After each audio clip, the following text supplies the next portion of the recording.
Okay, so often I have students coming to me for tutoring who have studied, ACT reading for ages, and they just see no sort of improvements in their score, and they're very sort of unclear of why their score is stable and is not changing. So I always usually, just do an interview with them and ask them, how have you been practicing, etc.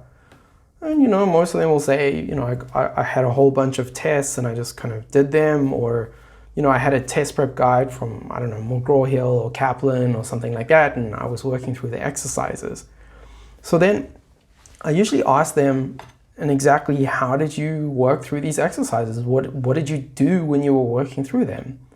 And usually they say the same thing. Ms. Covey, I solved this test. I looked at my answers. I, marked whatever was correct or incorrect, and then I moved on, rinse and repeat. And I kept on doing these tests, and hey, I don't get it. My score, didn't really change. I mean, frankly, that's almost a waste of time, that kind of practice. It's not completely meaningless, but it doesn't really get you anywhere. Because why? Because you're not learning anything.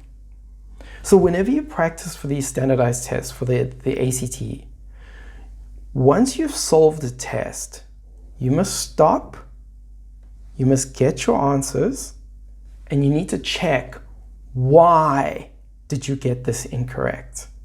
That's the crucial thing.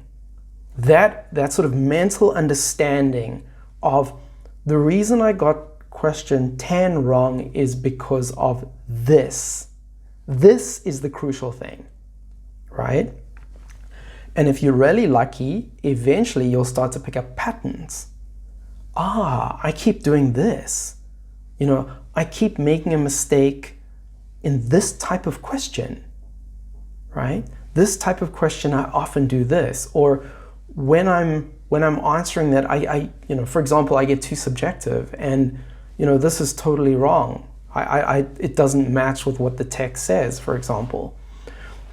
So you need to understand that. When you're working through things, you need to work through your mindset as you solve that question. Of course, eventually you need to also find the correct answer, but to me that's like way lower in importance than figuring out what you did wrong originally, what you did incorrectly originally. That's the crucial thing. That is what I call deliberate practice. So when I'm teaching kids, it's not so much them after they get something wrong, like figuring out, what's the correct answer. It's more understanding what they did wrong. And then after that, of course, finding the correct answer and figuring it out, right? But the first step is the crucial part. That is what is known as deliberate practice. Okay, if you can go through your answers, if you can figure out what you did wrong, that's going to do wonders for your score.